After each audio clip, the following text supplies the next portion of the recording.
Everyone, last class में हम constructor के बारे में देख रहे थे। तो हमने कंस्ट्रक्टर के बारे में दो चीज़ें आपको बता दिया था कि कंस्ट्रक्टर कैसे बनाया जाता है, कंस्ट्रक्टर का क्या टाइप होता है और कैसे उसको कॉल करते हैं। ठीक है, ये सारी चीज़ें हमने थ्योरेटिकल प्रैक्टिकल देख लिया था। तो लास्ट सेशन में हमने देखा था पैरामीटराइज्ड कंस्ट्रक्टर।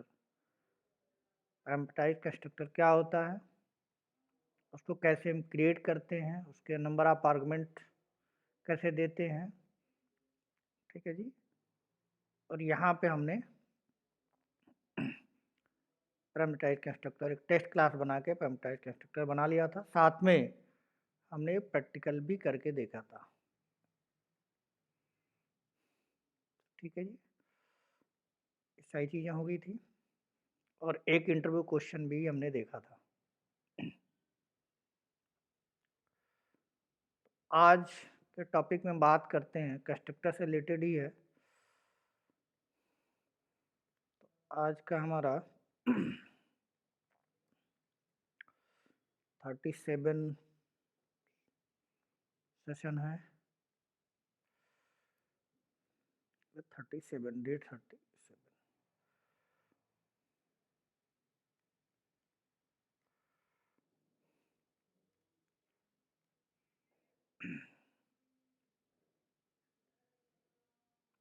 ठीक है, तो आज कंस्ट्रक्टर से रिलेटेड टॉपिक हमारा है constructor chaining. Constructor chaining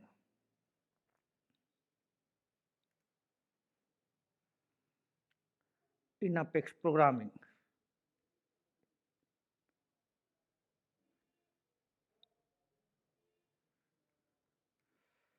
constructor chaining Apex programming.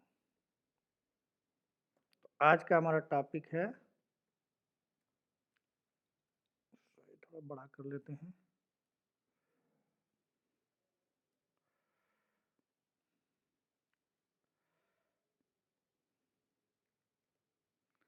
Constructor chaining in Apex programming language. तो इसका पहले तो हमें ये समझना पड़ेगा इसका मीनिंग क्या है। तो लास्ट क्लास में हमने देखा था पैरामीटराइज्ड कंस्ट्रक्टर की हमने बात की थी। तो जब भी हम कोई क्लास बनाते हैं तो वहाँ पे हम एक क्लास के अंदर मल्टीपल कंस्ट्रक्टर रख सकते हैं। एक क्लास के अंदर हम मल्टीपल कंस्ट्रक्टर रख सकते हैं। ठीक, और वो जो मल्टीपल कंस्ट्रक्टर होगा, ठीक, वो नंबर ऑफ आर्गुमेंट चेंज होगा। यानी एक कंस्ट्रक्टर में हम डिफ़ॉल्ट बना सकते हैं, एक को हम वन पैरामीटराइज बना सकते हैं, एक को टू पैरामीटराइज बना सकते हैं, एक को हम थ्री पैरामीटराइज बना सकते हैं। यानी एक क्लास के अंदर हम मल्टीपल कंस्ट्रक्टर रख सकते हैं आर्गुमेंट को चेंज करके। एक तो एक तरीका हो गया। दूसरा जो है, एक ही क्लास के अंदर मल्टीपल कंस्ट्रक्टर रख सकते हैं, लेकिन एक में हम वन पैरामीटर डालेंगे, दूसरे में हम दूसरा पैरामीटर डालेंगे। यानी नंबर ऑफ पैरामीटर एक ही होगा, लेकिन उसका डेटा टाइप क्या होगा, चेंज होगा। तो यहाँ पे दो तरीके से हम देखेंगे कंस्ट्रक्टर चैनिंग। ठीक है, पहला, नंबर ऑफ आर्गुमेंट हम चेंज करेंगे। एक में डिफ़ॉल्ट बनाएंगे, फिर दूसरे में दो, एक पैरामीटराइज वाला बनाएंगे, दूसरे में, तीसरे में तीन पैरामीटर वाला। इस तरह से कुछ काम करेंगे। तो एक क्लास के अंदर अगर मल्टीपल कंस्ट्रक्टर होता है, ठीक, तो अभी तक जो हम जानते हैं उसको अगर हमें कॉल करना है, ऑटोमेटिक चलाना है, तो हम उसका ऑब्जेक्ट बनाना होता है। उसका हमको क्या करना होता है, ऑब्जेक्ट बनाना होता है। यानी अगर हमें डिफ़ॉल्ट कंस्ट्रक्टर का यूज करना है तो उसका ऑब्जेक्ट न्यू से बनाना होता है। न्यू से हमें उसको बनाना होता है। पैरामीटराइज कंस्ट्रक्टर का है तो पैरामीटराइज कंस्ट्रक्टर का ऑब्जेक्ट बनाएंगे, तो जो ऑटोमेटिक वो एग्जीक्यूट होगा। टू पैरामीटराइज कंस्ट्रक्टर अगर हमने अपनी क्लास में बना रखा है तो टू पैरामीटराइज कंस्ट्रक्टर वाला आर्गुमेंट में हम आर्गुमेंट पास करेंगे, यानी ऑब्जेक्ट बनाएंगे, तो फिर वो कॉल होगा। लेकिन यहाँ पे हमें कुछ और तरीका यूज करना है। यानी एक कंस्ट्रक्टर, एक क्लास के अंदर अगर मल्टीपल कंस्ट्रक्टर है तो मैं एक कंस्ट्रक्टर को कॉल करूँगा, यानी एक कंस्ट्रक्टर को का ऑब्जेक्ट बनाऊँगा, क्लास का ऑब्जेक्ट बनाऊँगा, और एक के अंदर से दूसरा, दूसरे के अंदर तीसरा, तीसरे के अंदर चौथा। यानी चैन के जैसे एक चैन होती है, एक से दूसरी जुड़ी होती है, दूसरी से तीसरी जुड़ी होती है, तीसरी से चौथी जुड़ी होती है। तो मैं चाहता हूँ हमारे क्लास के अंदर मल्टीपल कंस्ट्रक्टर है, लेकिन मैं सबको अलग अलग ना कॉल करके मैं चाहता हूँ एक कंस्ट्रक्टर को कॉल करूँ, एक कंस्ट्रक्टर का ऑब्जेक्ट बनाऊँ, तो वो सारे कंस्ट्रक्टर वन बाय वन चलें। यानी डिफ़ॉल्ट का ऑब्जेक्ट बनाऊँ तो उसके अंदर से दूसरा भी डिफ़ॉल्ट भी चले, साथ में वन पैरामीटराइज भी चले। वन पैरामीटराइज चले तो उसके अंदर से फिर दूसरा टू पैरामीटराइज वाला चले, टू पैरामीटराइज के थ्रू फिर थ्री पैरामीटराइज वाला चले। मतलब एक कंस्ट्रक्टर किसी दूसरे कंस्ट्रक्टर को ऑटोमेटिक कॉल करे। तो इस तरह के मैकेनिज्म को हम बोलते हैं कंस्ट्रक्टर चैनिंग। पहले डेफिनेशन लिख लेते हैं, फिर थ्योरेटिकल देखते हैं उसको बाय फिगर, फिर प्रैक्टिकल करके देखेंगे तो आपको बिल्कुल क्रिस्टल क्लियर हो जाएगा। तो डेफिनेशन क्या हो जाएगी? One constructor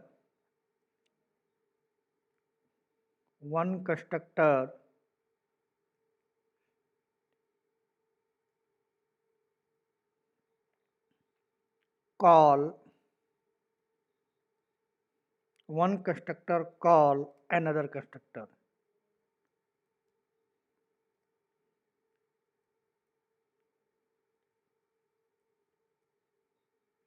in one class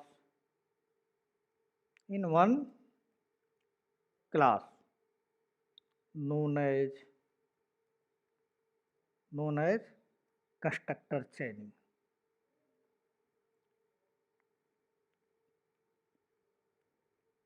constructor चैनिंग यानी एक कंस्ट्रक्टर किसी दूसरे कंस्ट्रक्टर को अगर कॉल करता है तो इस कॉन्सेप्ट को सेल्सफोर्स में हम कंस्ट्रक्टर चैनिंग के नाम से जानते हैं। ठीक है, तो उसको एक फिगर के थ्रू पहले हम समझते हैं और फिर आगे हम प्रोग्राम बना के भी एक देखेंगे।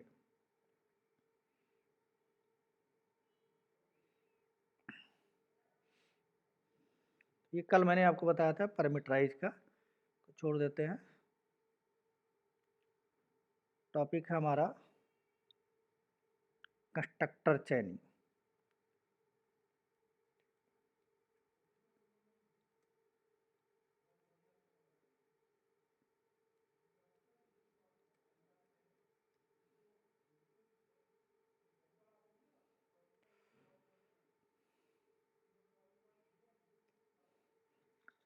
तो मान के चलते हैं कि हमने एक क्लास बनाया, कोई क्लास हमने बनाई, क्लास का नाम दिया, सिंटेक्स पहले लिख लेते हैं। क्लास का नाम दिया, मान लीजिए क्लास का नाम, क्लास नाम देंगे, क्लास नेम हो गया। ट्रायंगल ब्रैकेट लिखने का मतलब होता है कि इसके क्लास के नेम की जगह पे आप कोई भी क्लास का नाम आप दे सकते हो। हमने एक क्लास बना ली। ठीक, अब हमें कंस्ट्रक्टर चैनिंग करनी है, तो कई कंस्ट्रक्टर इस क्लास में होने चाहिए। ठीक है, क्लास का नाम कुछ भी हो सकता है। तो मैं यहाँ पे एक कंस्ट्रक्टर बना देता हूँ, क्लास के नेम से बनेगा, रिटर्न टाइप नहीं होगा। एक हमने कंस्ट्रक्टर यहाँ पे बना दिया।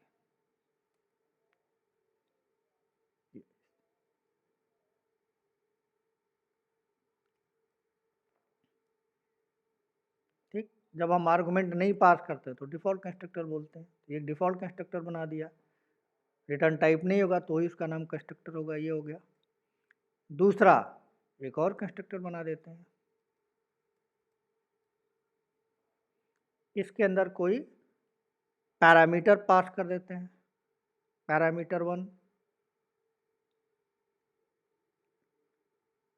पैरम 1, एक आर्गुमेंट वाला पास कर दिया है। दूसरा हो गया पैरामीटराइज कंस्ट्रक्टर हो गया, वन पैरामीटराइज हो गया। और एक और बना लेते हैं 2 आर्गुमेंट वाला, यानी 2 पैरामीटर पास कर देते हैं, पैरामीटर 1 और पैरामीटर 2, पैरामीटर 2। ठीक, लॉजिक हमको अगर लिखना है तो लॉजिक यहाँ लिख सकते हैं, लॉजिक लिख दिया यहाँ पे, जो भी हमें हमारी रिक्वायरमेंट है प्रोजेक्ट के अकॉर्डिंग उसकी लॉजिक हमने यहाँ लिख दिया।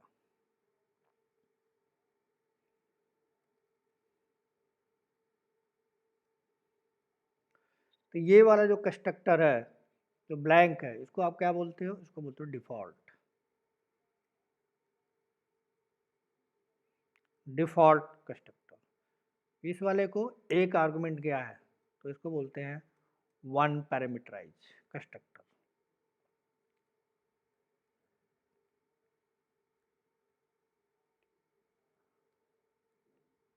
One parameterize. और नीचे वाले को जिसमें 2 पैरामीटर पास किया है तो उसको टू पैरामीटराइज, टू पैरामीटराइज।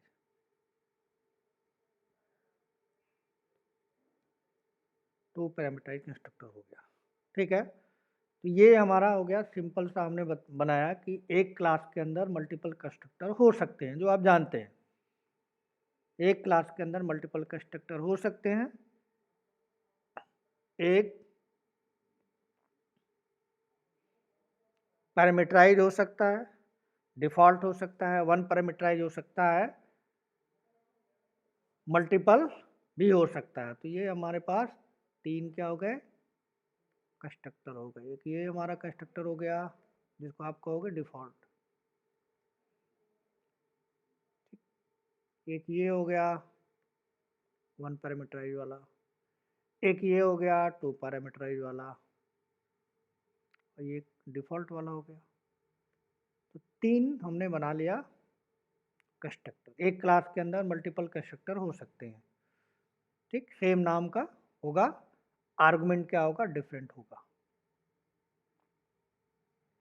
ठीक, अब मैं चाहता हूं कि ये वाला जो कंस्ट्रक्टर है डिफॉल्ट वाला को मैं कॉल करूं, मतलब ऑब्जेक्ट डिफॉल्ट वाले का बनाऊं, इसका बनाऊं ऐसे। ठीक है, क्लास का नेम, जो भी क्लास का नाम आपने दिया है,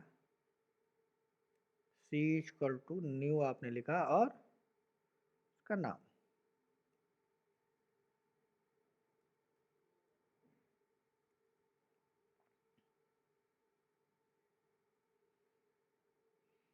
तो जब इस कंस्ट्रक्टर का, इसका डिफॉल्ट का आप ऑब्जेक्ट बनाओगे तो कौन सा चलेगा? ये वाला चलेगा। ये चलेगा तो इसका जो भी लॉजिक आपने लिखा होगा ये आउटपुट आपको यहाँ पे मिल जाएगा। जो भी लॉजिक आपने लिखा होगा इसका आउटपुट आपको यहाँ पे मिल जाएगा।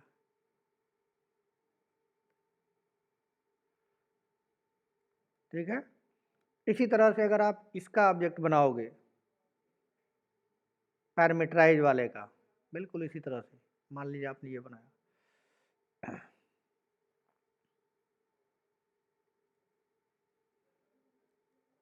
Class name C1 equal to new class name, और इसमें आर्गुमेंट पास करोगे, कोई वैल्यू पास करोगे। ठीक,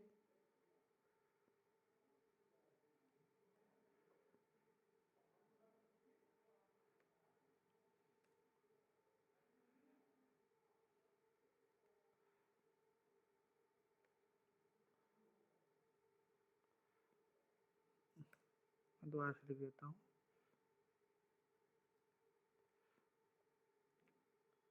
कोई वैल्यू आप पास करोगे। ये क्या हो गया? ये आपका पैरामीटराइज, वन पैरामीटराइज कंस्ट्रक्टर हो गया ये वाला। ये 10 कहाँ चला जाएगा? इसमें चला जाएगा पैरामीटर में। ये कंस्ट्रक्टर कॉल होगा, इसकी जो भी लॉजिक आपने यहाँ पे लिखा होगा उसका आउटपुट आपको मिलेगा। इसी तरह से थर्ड की अगर हम बात करें तो 2 पैरामीटर वाला है, सेम चीज़ वही है। बना लेते हैं क्लास क्लास नेम लिखेंगे, कोई वेरिएबल का नाम लिखेंगे, मान ली वेरिएबल C2 लिख दिया, कर टू न्यू और क्लास का नेम। दो पैरामीटर देना है तो दो वैल्यू दोगे आप। यहाँ पे मान लो हमने दिया 100 एंड कामा 200।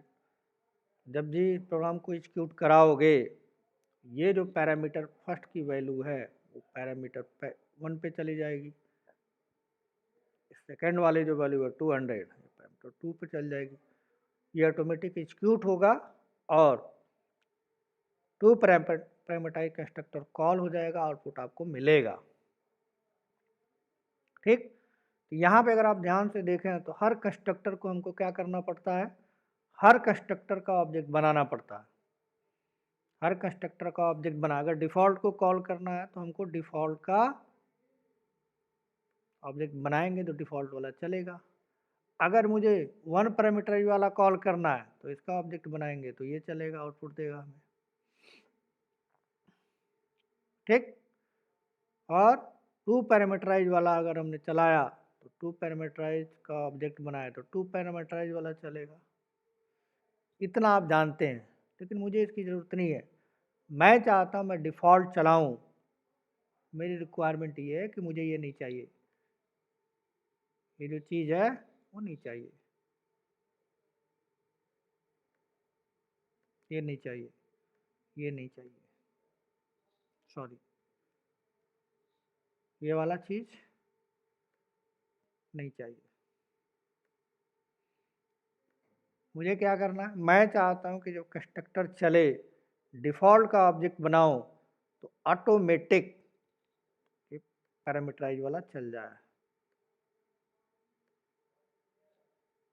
ठीक, ऑटोमेटिक चल जाए, हमें करने की कोई ज़रूरत ना पड़े। और इसके बाद जब ये चल जाए तो इसके अंदर से फिर ये भी चल जाए, के अंदर से क्या हो जाए, ये भी चल जाए। ठीक, एक कंस्ट्रक्टर यानी एक ऑब्जेक्ट हम बनाए तो ये भी चल जाए, वन पैरामीटराइज वाला भी चल जाए और टू पैरामीटराइज वाला भी ऑटोमेटिक एग्जीक्यूट हो जाए। हमें ऑब्जेक्ट कितनी बार बनाना हो, वन टाइम बनाना हो। ऑब्जेक्ट कितनी बार बनाना हो, वन टाइम बनाना हो। लेकिन हम एक ऑब्जेक्ट बना के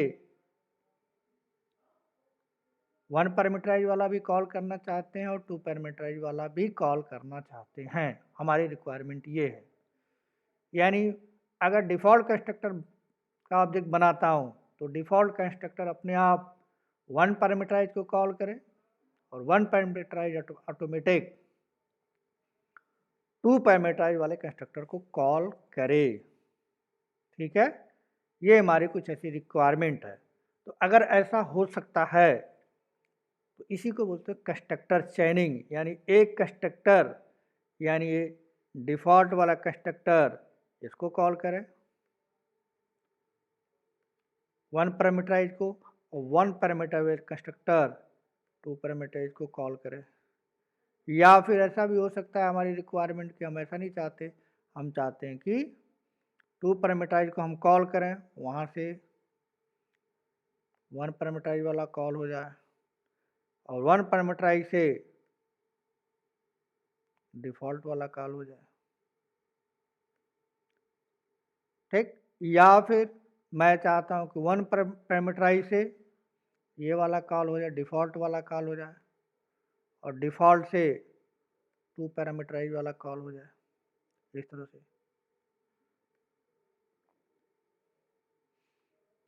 ठीक है, तो इस तरह से कोई भी सीक्वेंस हम बना सकते हैं, यानी एक कंस्ट्रक्टर किसी दूसरे कंस्ट्रक्टर को कॉल करे, यानी ऑब्जेक्ट हमें कोई एक बनाना पड़े, या वन पैरामीटराइज ऑब्जेक्ट बनाए तो वन से डिफ़ॉल्ट को कॉल कराएं, डिफ़ॉल्ट से टू पैरामीटराइज को कॉल कराएं, या फिर टू पैरामीटराइज से मैं चाहता हूँ वन पैरामीटराइज कॉल हो, वन पैरामीटराइज से डिफ़ॉल्ट वाला कॉल हो।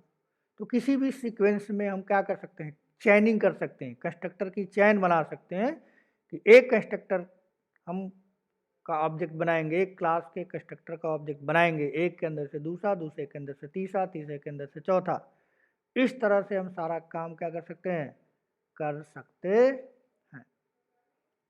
इस तरह से हम सारा काम क्या कर सकते हैं, कर सकते हैं, बिल्कुल कर सकते हैं। इसी कॉन्सेप्ट को हम बोलते हैं कंस्ट्रक्टर चेनिंग, यानी one constructor call another constructor, ये कंस्ट्रक्टर इसको कॉल करे और ये कंस्ट्रक्टर इसको कॉल करे, यानी कंस्ट्रक्टर की चेन अगर हम बना पाए तो उस कॉन्सेप्ट को हम कहेंगे कंस्ट्रक्टर चेनिंग। अपेक्स प्रोग्रामिंग में ऐसा किया जा सकता है, एक कंस्ट्रक्टर को दूसरे कंस्ट्रक्टर से कॉल ऑटोमेटिक करवाया जा सकता है।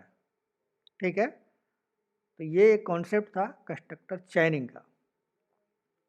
ठीक, अब इस कॉन्सेप्ट को हम एग्जीक्यूट कर सकते हैं, प्रैक्टिकली सारा चीज़ें करके हम देख सकते हैं कि एक कंस्ट्रक्टर से दूसरे कंस्ट्रक्टर को कैसे कॉल किया जाता है। तो इसके लिए एक कीवर्ड हमारे पास होता है जिसको हम बोलते हैं दिस, क्या बोलते हैं हम, THIS, दिस कीवर्ड। तो दिस कीवर्ड का काम क्या होता है, करेंट ऑब्जेक्ट को, किसी क्लास के करेंट ऑब्जेक्ट को ये रिफर करता है। दिस काम क्या करता है, ये करेंट ऑब्जेक्ट को रिफर करता है।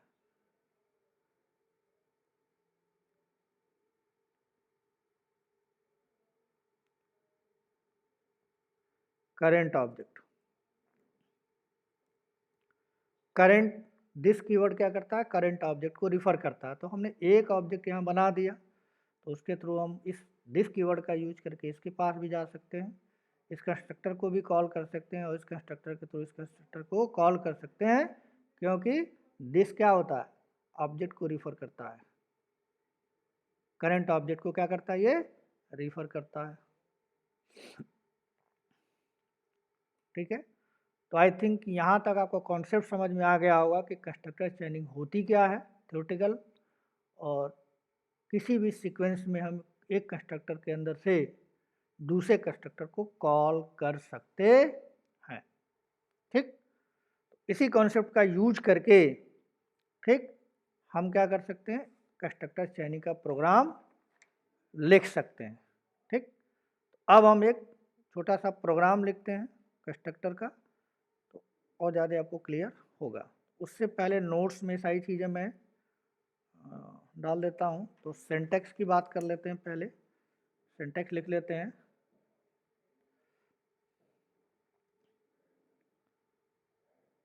तो कैसे लिखते हैं इसको, क्लास का नेम जो भी आप देना चाहें, क्लास नेम हो गया, ब्रैकेट लगाएंगे, एक क्लास का ब्लॉक हो गया, तो ब्लॉक होते हैं क्लास ब्लॉक।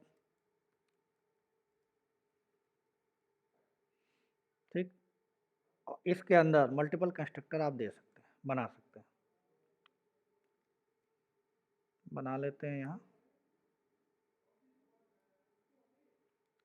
आर्गुमेंट पास नहीं करते हैं, तो इसको बोलेंगे default, this one is default.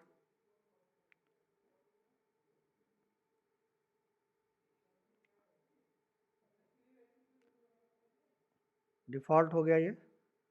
One parameterise वाला कंस्ट्रक्टर आप बनाना है, सब कुछ सेम रहेगा, इसमें आप पैरामीटर पास कर दीजिए। मान लीजिए आप पैरामीटर 1 पास कर दिया, ये हो गया वन पैरामीटराइज, इसको बोलेंगे वन पैरामीटराइज।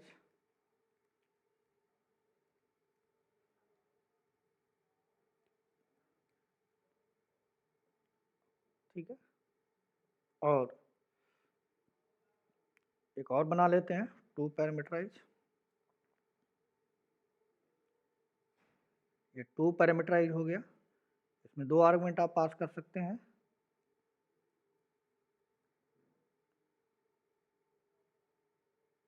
पैरम टू, यहाँ पे हमने 3 बना लिया। आप जितना चाहें उतना बना सकते हैं, कोई इसकी लिमिट नहीं है, कोई लिमिट नहीं है कि 2 ही तक बनाना है, आप जितना चाहें उतना बना सकते हैं। You can do this. ठीक है, ये इसका हो गया सिंटैक्स।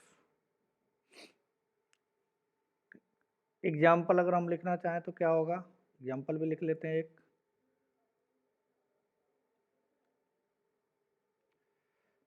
एग्जाम्पल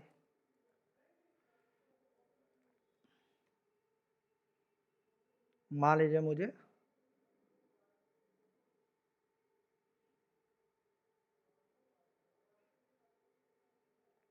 तो ये हमारा पैरामीटराइज्ड कंस्ट्रक्टर का एग्जाम्पल होगा। अगर मुझे यूज करना है, मुझे बनाना है, अगर मुझे पैरामीटराइज्ड कंस्ट्रक्टर जैसी चीज़ बनानी है, ठीक है, तो कैसे बनाएंगे ये चीज़। तो अगर आपको इस तरह से बनाना है, कंस्ट्रक्टर की चेनिंग करनी है, तो इजीली आप कर सकते हैं। कैसे देखते हैं। यहाँ पे आपको क्या करना होगा, जब भी एक कंस्ट्रक्टर का ऑब्जेक्ट बनाएंगे तो आप चाहेंगे कि ये कंस्ट्रक्टर, ये वाला कंस्ट्रक्टर इससे इस पे इसको चलाए और ये वाला कंस्ट्रक्टर इसको चलाए, ठीक, इस तरह से करना चाहते हैं। फिर क्या करेंगे, यहाँ से ये कॉल होना चाहिए और यहाँ से ये कॉल होना चाहिए, ठीक है जी। और लिखना क्या है आपने, एक्सिक्यूट करने के लिए डिफ़ॉल्ट का ऑब्जेक्ट बनाना है। डिफ़ॉल्ट का ऑब्जेक्ट आपको बनाना है इस तरह से, क्लास नेम, जो भी आपने नाम दिया है,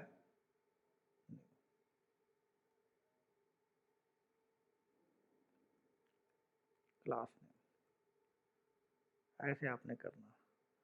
तो आपको तीनों आउटपुट मिलना चाहिए। इसका भी आउटपुट आपको मिलना चाहिए डिफ़ॉल्ट वाले का, साथ में पैरामीटराइज वाले का और साथ में टू पैरामीटराइज वाले का।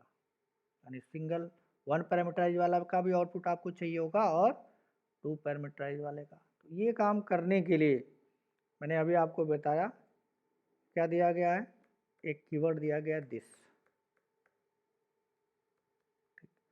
आप यहाँ पे इस लाइन के पहले में, डिफ़ॉल्ट कंस्ट्रक्टर से पहले, ठीक, इसको कॉल करना है तो उसके लिए आप लिखोगे दिस। क्या लिखोगे, दिस, और ब्रैकेट लगाओगे। अगर वन पैरामीटराइज को कॉल करना है, इसको कॉल करना है, तो यहाँ पे वैल्यू आप दे दो 10, जो भी आप वैल्यू देना चाहो दे सकते हो,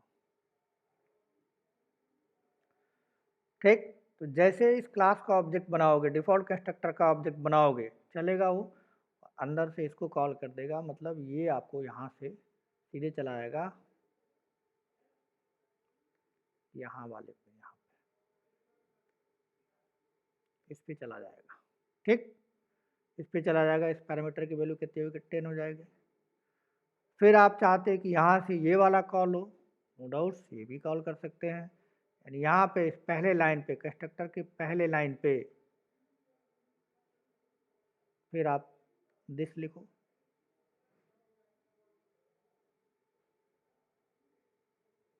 दिस, दो आर्गुमेंट वाला कॉल करना, दो वैल्यू दे दो, मान लो 100 दे दिया और 200 दे दिया। इस केस में अभी क्या होगा, ये वाला जो है 100 पैरामीटर 1 पे आ जाएगा और ये वाला पैरामीटर 2 पे आ जाएगा, यानी यहाँ वैल्यू आ जाएगी और ये वैल्यू आ जाएगी।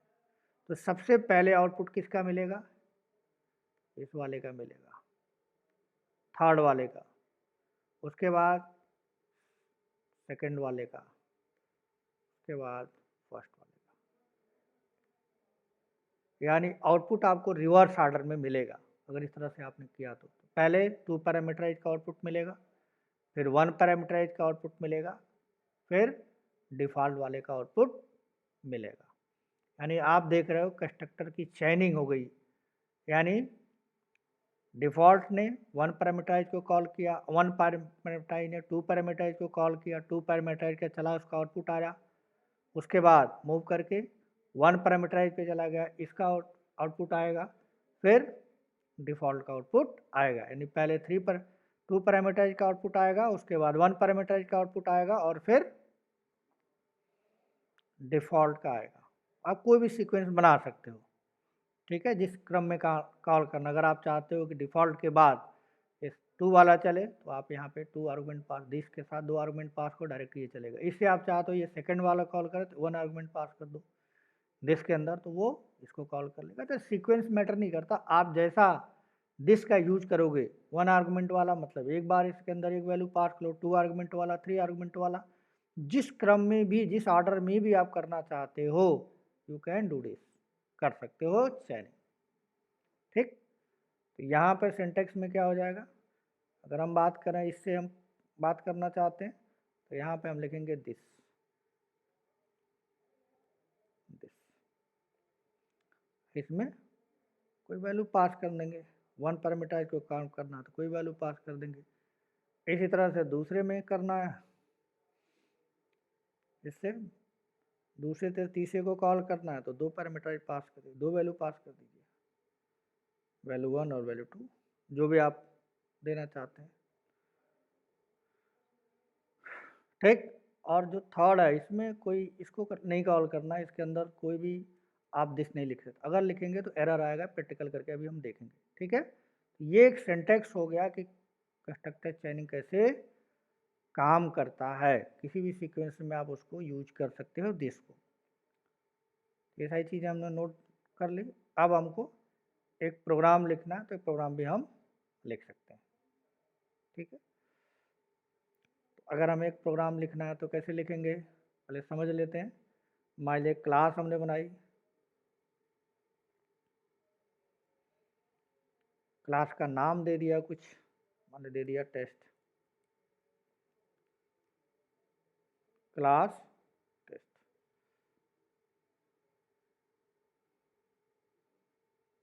ब्रैकेट लगाया, ब्रैकेट क्लोज कर दिया हमने। 3 पैरामीटराइज, 3 कंस्ट्रक्टर बना लेते हैं, एक डिफ़ॉल्ट, एक 1 पैरामीटराइज, एक 2 पैरामीटराइज, ठीक। ये हो गया आपका डिफ़ॉल्ट, इसके अंदर हम लॉजिक लिख देंगे। इसी तरह से दूसरा हमारा हो गया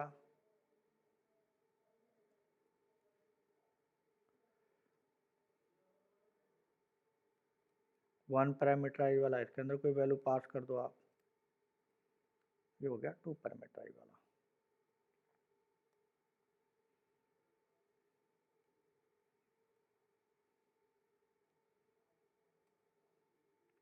ठीक है। ये इंटीजर लिख सकते हो आप,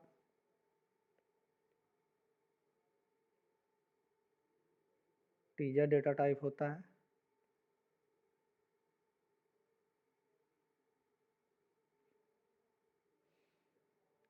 इसके अंदर कोई मैसेज अगर आपने डाल दिया है वो चलेगा, सिस्टम डॉट डिबग, ठीक है। यहाँ पे आप लिखना चाहो कुछ भी लिख लो, डिफ़ॉल्ट। इस तरह से 2 पैरामीटराइज में 1 पैरामीटराइज में कोई मैसेज डालना चाहते हो डाल दो, यह हो गया 1 पैरामीटराइज।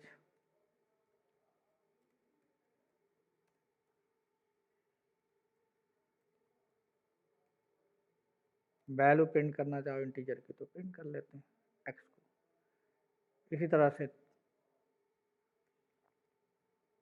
इसमें भी कर सकते हो आप, यानी कोई भी कंस्ट्रक्टर आप बना सकते हो। ये 2 पैरामीटराइज हो गया तो 2 लिख देता हूँ मैं, मैसेज कुछ भी हो सकता है, मैंने विशेष इसलिए लिखा है कि आपको आइडिया लगे कैसे लिखते हैं। बी ले लिया यहाँ पे, ठीक है जी। मैं चाहता हूँ इसके बाद डिफ़ॉल्ट पहले ऑब्जेक्ट बनाऊंगा तो डिफ़ॉल्ट के बाद 1 चले, 1 के बाद 2 चले, तो यहाँ पे आप लिख दोगे 1 को कॉल करना है तो दिस लगाओगे यहाँ, THIS दिस, और कौन सा कॉल करना, 1 पैरामीटराइज वाला, तो यहाँ पे वैल्यू कुछ भी आप दे दो। तो जब जैसे ये चलेगा, ये कंस्ट्रक्टर पहले कॉल होगा, यहाँ से सीधे चला आएगा यहाँ, फिर यहाँ पे ये कॉल हुआ, यहाँ से फिर हमने 2 वैल्यू दे दिया,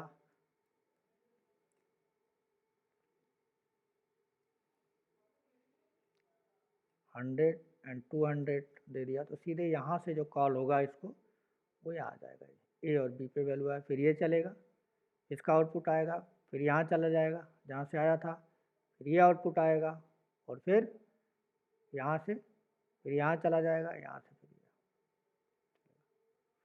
इस तरह से क्या होगा, 1 बाई 1 एग्जीक्यूट होगा। ऑब्जेक्ट आपको एक ही बनाना होता है और कॉलिंग सारे कंस्ट्रक्टर 1 बाई 1 कॉल हो जाएंगे जिस सीक्वेंस में आपने दिस कीवर्ड का यूज किया है। तो आई थिंक आपको समझ में आ गया होगा। अब प्रैक्टिकल करके इसको सारी चीज़ों को जो मैंने अभी बताया वो करके देख लेते हैं। यहाँ पे पब्लिक आप लिख लेना, अदरवाइज नहीं चलेगा। सबके साथ क्या है, पब्लिक है।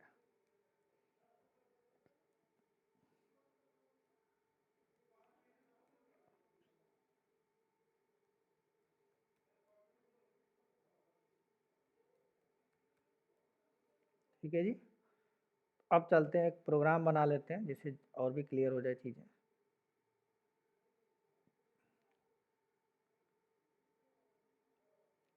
तो यहाँ पे चलते हैं डेवलपर कंसोल पे,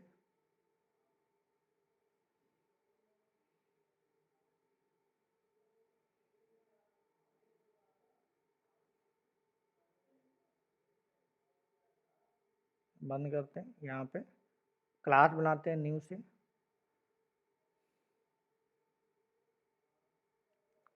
ठीक है, कंस्ट्रक्टर चैनिंग, कंस्ट्रक्टर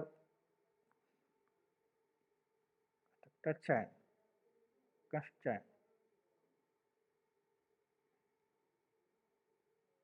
चैनिंग, ठीक है, ये मैंने आपको बना लिया। क्लास बन गई। अब इसके मल्टीपल कंस्ट्रक्टर होने चाहिए मेरे पास, तभी कंस्ट्रक्टर चैनिंग अचीव कर पाएंगे। कंस्ट्रक्टर बनाने के लिए क्या होता है, क्लास का नाम कोई हम मेथड की तरह बिहेव करता है तो उसको कंस्ट्रक्टर बोलते हैं। ये एक कंस्ट्रक्टर हमने बना लिया, कोई आर्गुमेंट नहीं है, इसका मतलब ये, इसको हम डिफ़ॉल्ट बोलते हैं। कुछ लोग इसको नो आर्ग भी बोलते हैं, नो आर्ग, नो आर्गुमेंट कंस्ट्रक्टर। कुछ लोग इसको पैरामीटर लेस बोलते हैं,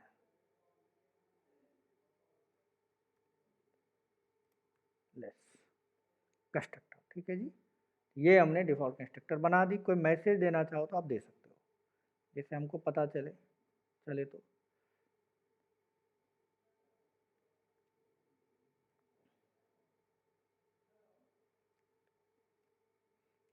यहाँ पर लिखते हैं गुड मॉर्निंग,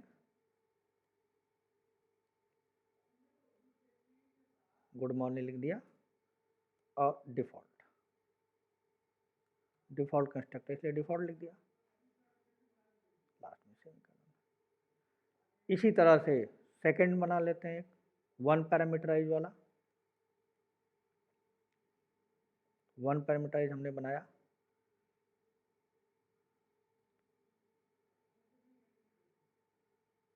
वन पैरामीटराइज,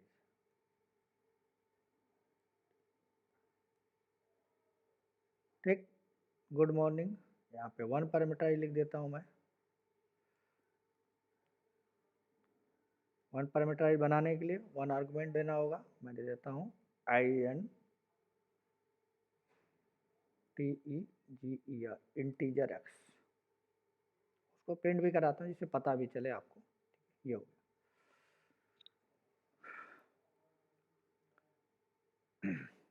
ठीक। इसी तरह से 2 पैरामीटराइज कंस्ट्रक्टर भी एक बना लेते हैं। 2 लिख दिया हमने, 2 आर्गुमेंट पास कर देते हैं, इंटीजर वाई भी कर देते हैं। यहाँ पे लिख दिया मैसेज के लिए 2 पैरामीटराइज, थोड़ा सा छोटा कर लेते हैं, ठीक है, जिससे दिखे आपको क्लियर। 2 पैरामीटराइज,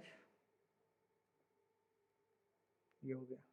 वैल्यू प्रिंट के, एक्स की वैल्यू प्रिंट हो जाए, उसके बाद स्पेस में प्रिंट करना चाहता हूँ, उसके बाद वाई की वैल्यू प्रिंट करना चाहता हूँ। ये जो है 3 कंस्ट्रक्टर हो गए। अब इनको यूज करना है आपको, तो इंडिविजुअल इसको ऑब्जेक्ट बना के आप कॉल कर सकते हैं। पहले सेव करता हूँ, अलग अलग कॉल आप इसको कर सकते हैं। पहले वो देखते हैं, फिर चैनिंग का यूज करेंगे। अभी हमने चैनिंग जैसी कोई चीज़ यहाँ पे नहीं लिखी है। इंटीजर, क्या स्पेलिंग गड़बड़ है, यहाँ पे डाल दो। सेव करते हैं ज़रा, ठीक है, या हो गया ये। अब कंस्ट्रक्टर जो होता है पब्लिक बनाना होता है, तभी जाके हम यूज कर पाएंगे। तो सबसे पहले क्या करेंगे, यहाँ पे पब्लिक कीवर्ड डाल देंगे। रिटर्न टाइप तो नहीं होता कंस्ट्रक्टर का, लेकिन स्पेसिफायर होता है, वो पब्लिक होता है, तो पब्लिक हम यहाँ पे लिख देते हैं। सेव कर लिया हमने, क्या किया हमने, सेव कर लिया।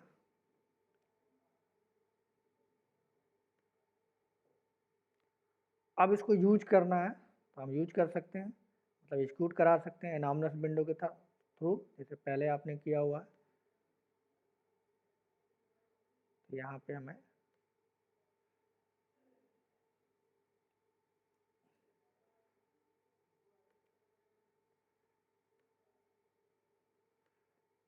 अगर मैं चाहता हूँ इसका वैल्यू मिले, तो इसका ऑब्जेक्ट बनाऊंगा, डिफ़ॉल्ट वाले का बना दिया मैंने। सी इक्वल टू न्यू और क्लास का नाम और ब्रैकेट। अगर इसे एग्जीक्यूट करेंगे तो हमें गुड मॉर्निंग डिफ़ॉल्ट आउटपुट मिलेगा। एग्जीक्यूट हुआ, गुड मॉर्निंग डिफ़ॉल्ट का आउटपुट मिला। अब मुझे सेकेंड वाला अगर एग्जीक्यूट करना है तो आर्गुमेंट पास करेंगे, ये वाला 10 पास किया, मैचिंग इससे हो जाएगी, इसमें आएगा 10, तो 1 पैरामीटराइज आपके सामने दिखेगा। ये वाला सेकंड वाला चलेगा, 1 पैरामीटराइज वाला, 10 यहाँ एक्स में आ जाएगा और एग्जीक्यूट होगा ये गुड मॉर्निंग 1 पैरामीटराइज, और एक्स की वैल्यू 10 प्रिंट कर देगा। देखते हैं एक बार,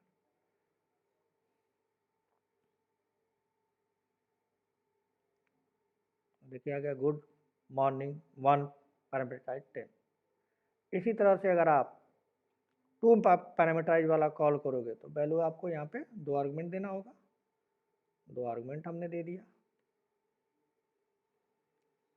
ठीक। अब अगर एग्जीक्यूट करेंगे तो 2 पैरामीटराइज वाला कॉल होगा, ये वाला। तो गुड मॉर्निंग 2 पैरामीटराइज, एक्स की वैल्यू आएगी, फिर स्पेस आएगा, फिर वाई की वैल्यू आएगी। मैं 100 पास कर देता हूँ, इसमें 200 पास कर देता हूँ, तो 100 आ जाएगा एक्स के ऊपर, और लोकल वेरिएबल में वाई में आ जाएगा 200। एक्स की वैल्यू प्रिंट हो जाएगी, वाई की वैल्यू प्रिंट हो जाएगी, बीच में स्पेस आ जाएगा, और ये मैसेज तो आएगा गुड मॉर्निंग 2 पैरामीटराइज, ठीक है। ये डिबग ओनली करेंगे तो आप आउटपुट आपको मिल जाएगा गुड मॉर्निंग और 2 पैरामीटराइज, ठीक।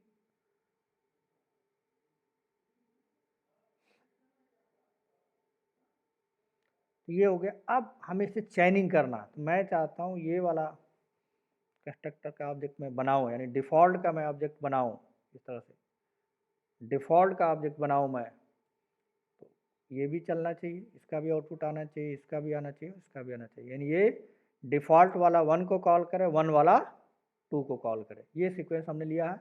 आप चाहें तो कोई और सीक्वेंस भी बना सकते हैं, मीन्स यहाँ से आप चाहें 2 से लेके 1, 1 से लेके डिफ़ॉल्ट, या फिर डिफ़ॉल्ट से लेके यहाँ, इस तरह से भी किया जा सकता है। तो पहले देखते हैं एक सिचुएशन, ठीक।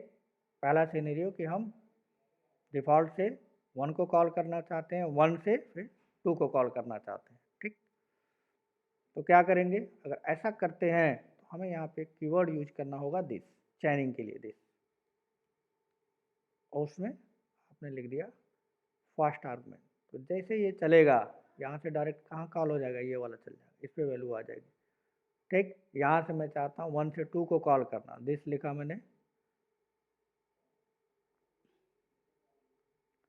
100 डाल दिया, कामा 200। ऐसा करने से क्या होगा, जैसे ही मैं डिफ़ॉल्ट कंस्ट्रक्टर का ऑब्जेक्ट बनाऊंगा तो ये कॉल होगा, ये कॉल होगा, तो जैसे ही चलेगा ये आ जाएगा। दिस पहले लाइन पे लिखना है, दिस को हमेशा पहले लाइन पे लिखोगे आप। अगर इसके बाद आप लिखते हो कहीं दूसरे लाइन पे कंस्ट्रक्टर के ठीक नीचे नहीं लिखते तो फिर कंपाइलेशन एरर अभी करके देखेंगे। ठीक है, यहाँ पे ये चला, यहाँ से सीधा आ जाएगा यहाँ से सीधा आ जाएगा यहाँ दिस पे, यहाँ से ये कॉल करेगा इसको, आउटपुट आएगा good morning two parameterized X और वाई की वैल्यू। फिर यहाँ से मूव करके यहाँ जाएगा, यानी यहाँ ये काम खत्म होने के बाद यहाँ पे जहाँ से कॉल हुआ था कंट्रोल वहीं जाता है, तो कॉल यहाँ से हुआ था तो यहाँ से एग्जीक्यूट हो गया, ये टू पैरामीटर वाले वैल्यू आउटपुट मिल गई, फिर कंट्रोल यहाँ गया। अभी एक लाइन इसमें वन पैरामीटराइज में बचा हुआ है, कौन सा, ये वाला, ये चलेगा। ये दोनों काम फिनिश होने के बाद ये कहाँ से आया था, यहाँ से आया था, कंट्रोल मूव करेगा यहाँ से फिर ये वाला लाइन चलेगा। ठीक, और यहाँ के ऊपर भी एक कंस्ट्रक्टर होता है, ठीक है, पेरेंट क्लास, इसके ऊपर पेरेंट क्लास वहाँ भी चलता है, लेकिन अभी उसकी बात हम नहीं कर रहे हैं, सिंपल सा वन क्लास के बारे में हम बात कर रहे हैं। तो अभी आउटपुट हमें मिलने वाला है गुड मॉर्निंग टू पैरामीटराइज, फिर गुड मॉर्निंग वन पैरामीटराइज, फिर गुड मॉर्निंग डिफॉल्ट। देखिए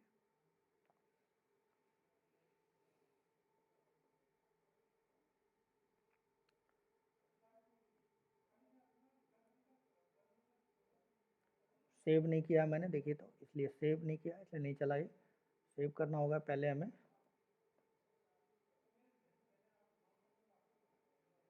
सेव किया, अब एग्जीक्यूट करते हैं ज़रा।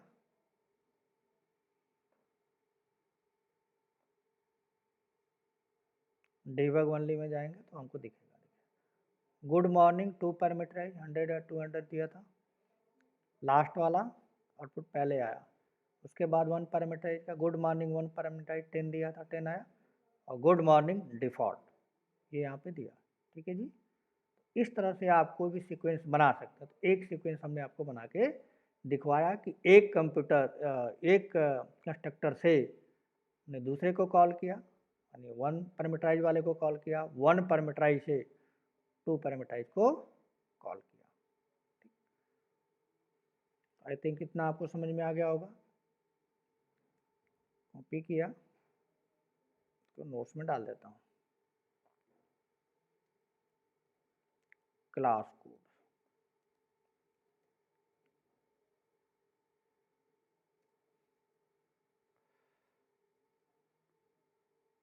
एग्जीक्यूट कैसे होगा ये, एग्जीक्यूशन,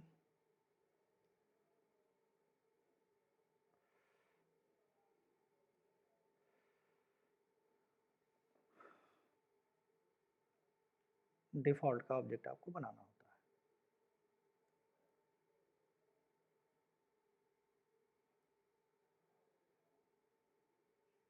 यहाँ पर लिखा है उसको यूज कर लेते हैं, उसी को, ये वाला लाइन।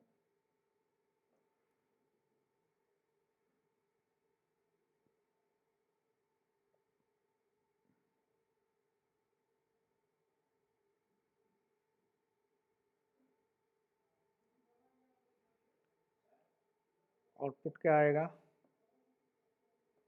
ये भी लिख लेते हैं। पहले आउटपुट आएगा ये थर्ड वाला,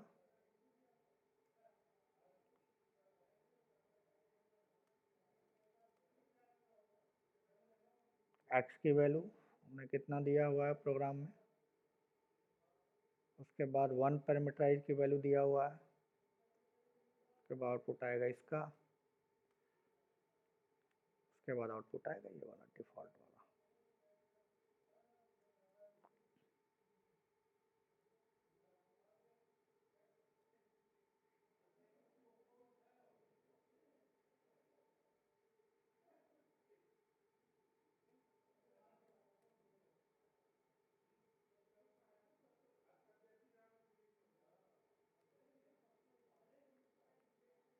टू पैरामीटराइज में हमने दिया था 100 और 200, तो ये ऐसे 200 हो जाएगा, यहाँ पर 10 आ जाएगा।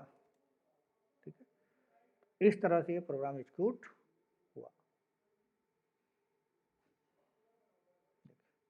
दोबारा से आउटपुट देख लीजिए,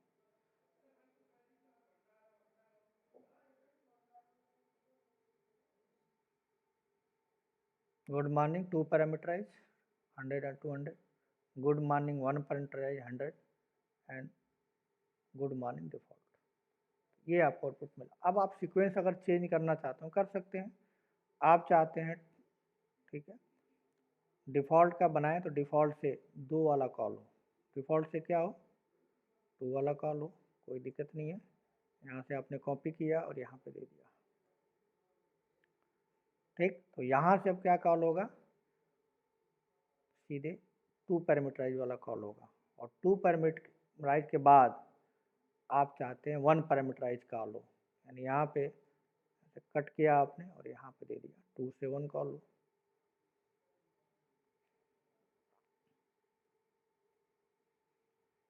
अभी क्या होगा, जैसे ही डिफ़ॉल्ट का ऑब्जेक्ट बनाएंगे तो डिफ़ॉल्ट के ऑब्जेक्ट के बाद साथ ही साथ ये 2 वाला आउटपुट आया, सॉरी 2 को आपने कॉल किया और 2 से फिर 1 कॉल होगा, 2 से ये 1 वाला कॉल होगा, 1 वाला कॉल, यानी आउटपुट पहले 1 पैरामीटराइज का मिलेगा, फिर इसका मिलेगा 2 पैरामीटराइज का मिलेगा और फिर लास्ट में क्या मिलेगा, डिफ़ॉल्ट का मिलेगा। चला के एक बार देखते हैं, सेव कर लिया,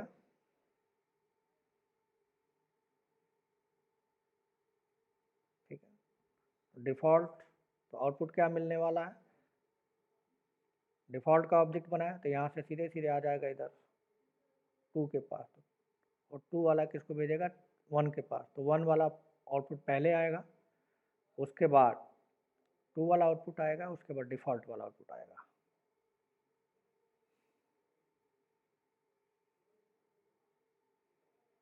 देखिए, गुड मॉर्निंग 1 पैरामीटराइज 100, फिर 2 वाले का आउटपुट आया गुड मॉर्निंग 2 पैरामीटराइज 100 और 200, एंड लास्ट में क्या आया, डिफ़ॉल्ट का आउटपुट आया, ठीक है। इस तरह से आप सीक्वेंस भी चाहें तो चेंज कर सकते हैं, आपके ऊपर डिपेंड करता है चेनिंग आपको किसके बाद कौन सा कंस्ट्रक्टर एग्जीक्यूट करना है, वो आप कर सकते हैं।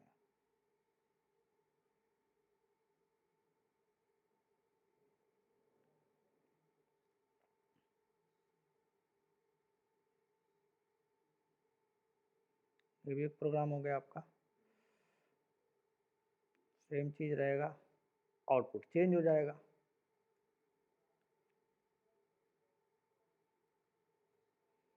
एग्जीक्यूट हुआ, डिफ़ॉल्ट का बनाया तो यहाँ पहले 1 का आउटपुट आएगा, पहले किसका आएगा 1 का आउटपुट आएगा, फिर 2 का आउटपुट आएगा, फिर डिफ़ॉल्ट का आउटपुट आएगा,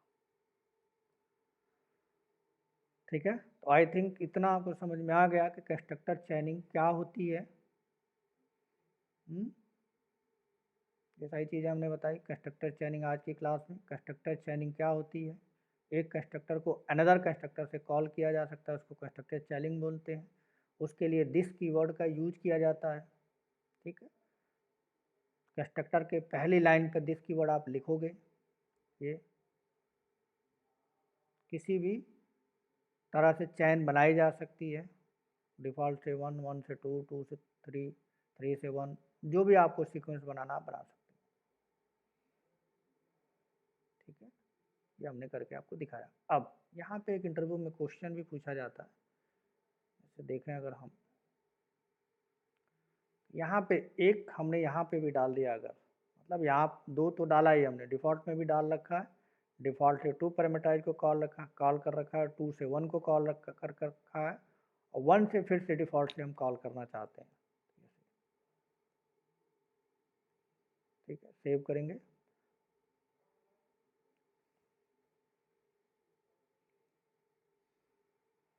सेव कर दिया हमने। अब इसको एग्जीक्यूट कराते हैं,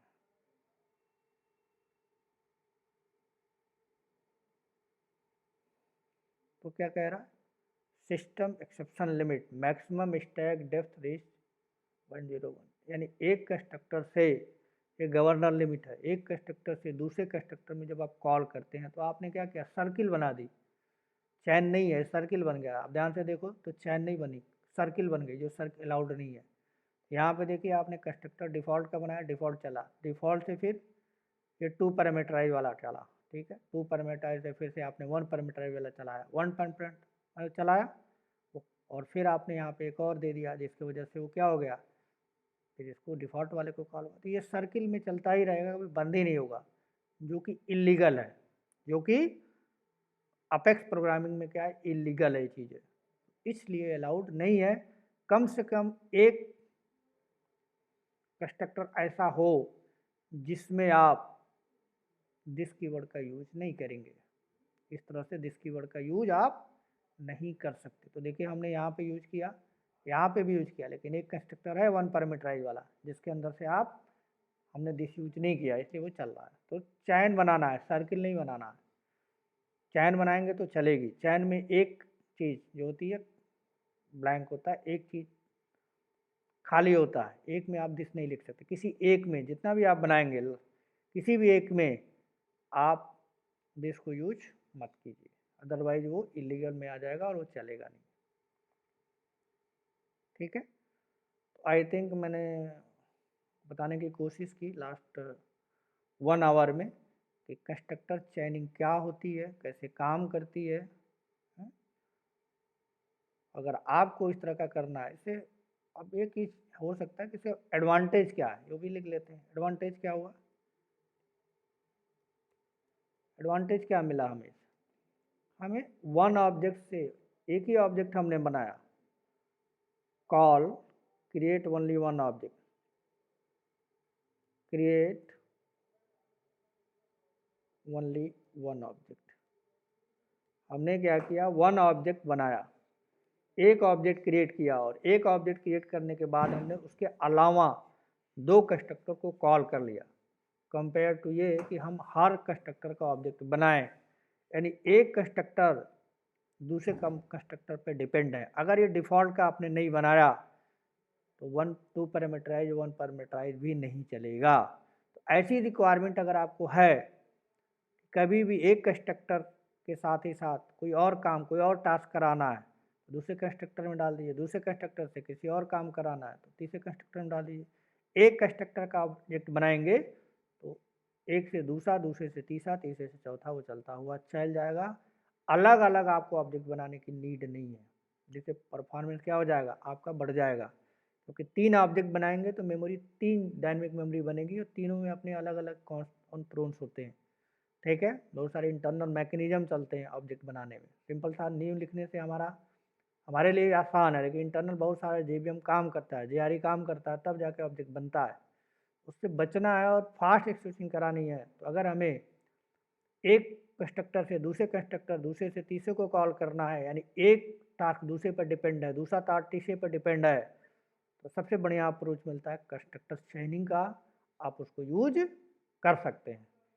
ठीक है जी, तो आज के लिए हम इतना रखते हैं। नेक्स्ट क्लास में कुछ और कॉन्सेप्ट अभी हैं इससे रिलेटेड, वो नेक्स्ट क्लास में यहाँ पे देखेंगे। तो आई थिंक आपको मैंने बताने की कोशिश की। अगर आपको मेरी बात समझ में आई हो, या मेरे वीडियो जितने भी हैं उतने आपको अच्छे लगते हो, तो आप अपने फ्रेंड के साथ, या जो सेल्स फोर्स में कैरियर बनाना चाहते हैं, वो 1 बाय 1 करके, ठीक है, एडमिन का भी वीडियो इस पर अवेलेबल है इस चैनल के ऊपर, और डेवलपमेंट का भी है। तो आप 1 बाय 1 करके, सीक्वेंस में है, जिगजैग ऑर्डर में नहीं है, 1 बाय 1 आप क्लास की तरह से, जैसे क्लास में आप पढ़ते हैं एक टॉपिक के बाद दूसरा, दूसरे के पास तीसरा, तीसरे के बाद चौथा, बिल्कुल सेम कॉन्सेप्ट पे हमने इस तरह से बनाने की कोशिश की, आपको देने की कोशिश की है। ठीक है, कोई इशू हो तो कमेंट करके हमको बता सकते हैं। कोई प्रोग्राम नहीं चल रहा है, कोई इशू आ रहा है, तो मेरा नंबर है, मेरा मेल है, आप उस मेल पे कमेंट डाल सकते हैं या फिर बता सकते हैं मुझको। अगर मुझे लगा कि अच्छा नया कंटेंट बनाना चाहिए या देना चाहिए आपको, तो बिल्कुल आपको मैं प्रोवाइड करूँगा फ्री ऑफ कॉस्ट। तो आज के लिए इतना रखते हैं। Thanks for watching my video.